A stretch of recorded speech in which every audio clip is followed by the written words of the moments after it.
नमस्कार दोस्तों, एक बेहद पसंदीदा मेवा जो कई इंडियन घरों में पाया जाता है वह कुछ और नहीं बल्कि काजू है। चाहे बच्चे हो या बूढ़े, काजू तो हर एक को पसंद होता है। काजू तो आपने खाया ही होगा और खाने में इसका टेस्ट बहुत अच्छा होता है। लेकिन काजू को खाने से हमारी हेल्थ और इम्यूनिटी सिस्टम को बहुत फायदा मिलता है, इसीलिए काजू को ड्राई फ्रूट का किंग भी कहते हैं। दोस्तों, क्या आपको पता है कि जो काजू हम बाजार से लाते हैं वह पेड़ से सीधा तोड़ा हुआ नहीं रहता। काजू का कच्चा फल जहरीला होता है, इसलिए उसे प्रोसेस किए बगैर बाजार में नहीं बेचा जा सकता। पेड़ से घर तक पहुंचने से पहले काजू को प्रोसेसिंग की कई स्टेज से गुजारा जाता है। इसी प्रोसेस को समझने के लिए हम ये वीडियो लेकर आए हैं, तो बने रहिए हमारे साथ वीडियो के अंत तक। दोस्तों, पहले जान लेते हैं कि आखिर काजू कहां से आया। दोस्तों, काजू मूल रूप से ब्राजीलियन नट है। सन 1550 के आसपास ब्राजील में राज कर रहे पुर्तगाली शासकों ने इसकी एक्सपोर्टिंग शुरू की। सन 1563 से 1570 के बीच पुर्तगाली ही इसे सबसे पहले गोवा लाए और वहां इसका प्रोडक्शन शुरू करवाया। वहां से यह पूरे साउथ ईस्ट एशिया में फैल गया। तो चलिए जानते हैं। सबसे पहले काजू के लिए काजू के पेड़ों को फार्म्स में या बगीचों में लगाया जाता है। पेड़ों के बड़े होने के बाद इनमें फल आना शुरू हो जाते हैं और इनके फलों को काजू एप्पल कहते हैं। इस फल के निचले हिस्से में किडनी के आकार के नट्स मौजूद होते हैं। अप्रैल से मई महीने में जब काजू के फल अच्छी तरह पक जाते हैं तब इनको पेड़ों से तोड़ लिया जाता है और इसकी छटाई की जाती है। काजू के फलों को पेड़ से तोड़ने के बाद काजू के फल के नीचे किडनी के आकार के नट को तोड़कर अलग कर लेते हैं और जो जहरीला फल होता है उससे शराब बनाई जाती है। काजू में मौजूद नमी को निकालने के लिए इन्हें 3 से 4 दिनों तक धूप में अच्छी तरह सुखाया जाता है और इन्हें प्रतिदिन पलटा भी जाता है ताकि यह अच्छी तरीके से सूख सके। सूखे हुए काजू नट को हाई टेम्परेचर चेम्बर में डालकर रोस्ट किया जाता है। काजू नट के साइज के आधार पर उन्हें अलग अलग समय तक रोस्ट करना होता है। इस छिलके को निकालने के लिए एक खास प्रकार के एंट और लेक ऑपरेटिंग मशीन के द्वारा अलग किया जाता है ताकि काजू टूटे भी न और अंदर का काजू सही सलामत बाहर आ सके। फिर एक खास मशीन में इस काजू नट को डाल देते हैं जो काजू नट को एक एक करके काजू नट के ऊपर का कड़ा छिलका निकाल देता है।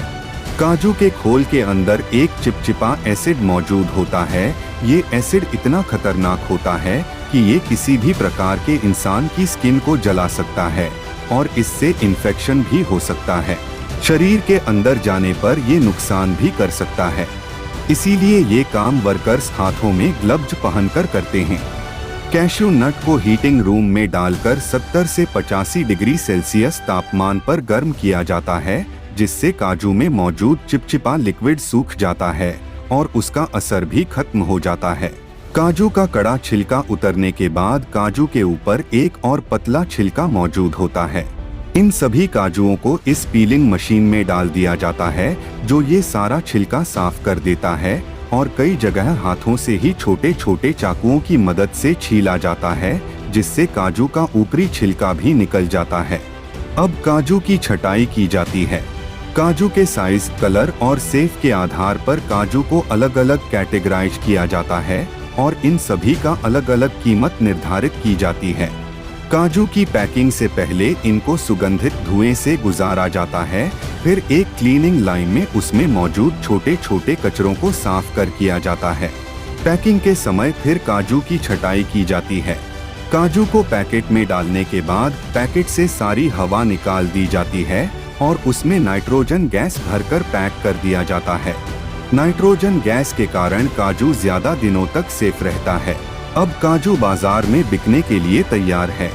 तो ये थी काजू बनने की पूरी प्रोसेसिंग। अब बारी आती है किशमिश कैसे बनती है। तो दोस्तों, किशमिश कितना फायदेमंद होता है ये तो आपको पता ही होगा, लेकिन क्या आपको पता है जो अंगूर हम बाजार से लाते हैं उनसे किशमिश नहीं बनते। अगर आप उन अंगूर से किशमिश बनाने की कोशिश करोगे तो उनसे अच्छी क्वालिटी की किशमिश नहीं बनेगी या वो ऐसे ही खराब हो जाएंगे। दोस्तों, भारत में अर्कावती और सुल्ताना इन्हीं दो अंगूर की किस्मों से किशमिश बनाई जाती है। तो दोस्तों, की किशमिश बनाने के लिए सबसे पहले इन अंगूरों की खेती की जाती है और जब सारे अंगूर अच्छी तरह से पक जाते हैं तब इनकी हार्वेस्टिंग कर ली जाती है। कहीं वर्कर्स इन सभी अंगूरों के गुच्छों को हाथों से तोड़ तोड़ कर कैरेट में भरते जाते हैं, जिसके बाद इनको गाड़ी में भरकर प्रोसेसिंग एरिया में लाया जाता है और फिर इन अंगूरों से भरे कैरेट को बारी बारी से इथाइल ओलिएट और पोटेशियम कार्बोनेट के मिक्सचर में डुबोकर 3 से 5 मिनट तक छोड़ दिया जाता है। ऐसा करने से अंगूरों में लगे सारे बैक्टीरिया और फंगस नष्ट हो जाते हैं।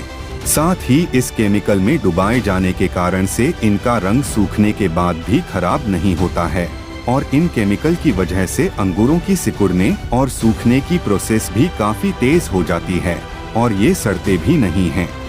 फिर इन अंगूरों को केमिकल में भिगोने के बाद इन्हें सूखने के लिए एक हवादार जालियों का सेट बनाया जाता है और इन जालियों पर अंगूरों को अच्छी तरह फैला दिया जाता है। अंगूरों को डायरेक्ट धूप लगने से खराब हो जाते हैं, इसलिए इन जालियों के रूम को छायादार बनाया जाता है और फिर इन अंगूरों को इन जालियों में फैलाकर रख दिया जाता है। 3 से 4 दिन सूखने के बाद फिर से इसमें पोटेशियम कार्बोनेट और कार्बन डेंटिंग ऑयल का स्प्रे किया जाता है ताकि अंगूर की चमक बरकरार रहे। ठीक इसी तरह 10 दिन सुखाने के बाद ये सल्फर प्रक्रिया के लिए तैयार हो जाते हैं, जिसके लिए इस जालीदार रूम को पूरी तरह से पैक कर दिया जाता है ताकि सल्फर का धुआं बाहर न जा सके। उसके बाद इस रूम में थोड़ी थोड़ी दूरी पर गड्ढा करके उसमें भूसे को डालकर उसके ऊपर सल्फर का पाउडर डाल दिया जाता है। फिर सल्फर को जलाने के लिए उसके ऊपर जलता हुआ कोयला डाल दिया जाता है। ऐसा करने से रात भर सल्फर का धुआं अंगूरों पर लगता रहता है, जिसकी वजह से अंगूर तेजी से सिकुड़ने लगते हैं।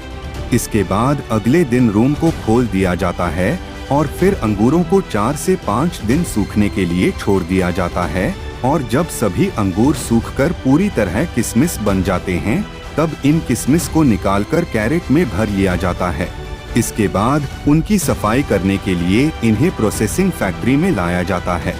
फैक्ट्री में लाने के बाद सबसे पहले किशमिश को क्लीनिंग मशीन में डाला जाता है, जहां ये किशमिश कन्वेयर बेल्ट की मदद से जब किशमिश वाइब्रेटिंग मशीन तक पहुंचते हैं तो ये मशीन अपने आप वाइब्रेटिंग सिस्टम की मदद से किशमिश में मौजूद डंडी और कचरों को अलग कर देती है और फिर अलग हुए इन किशमिश को वाटर प्रोसेसिंग से गुजारा जाता है ताकि किशमिश पर लगे केमिकल और धूल वगैरह अच्छी तरह से साफ हो जाए। और क्लीनिंग पूरी तरह से कंप्लीट होने के बाद इन गीले गीले किशमिश को ड्रायर मशीन में सुखाया जाता है और फिर किशमिश पूरी तरह सूख जाने के बाद फिर मशीन की मदद से इनकी ग्रेडिंग की जाती है और अब फाइनली इनकी पैकिंग करके मार्केट में भेज दिया जाता है।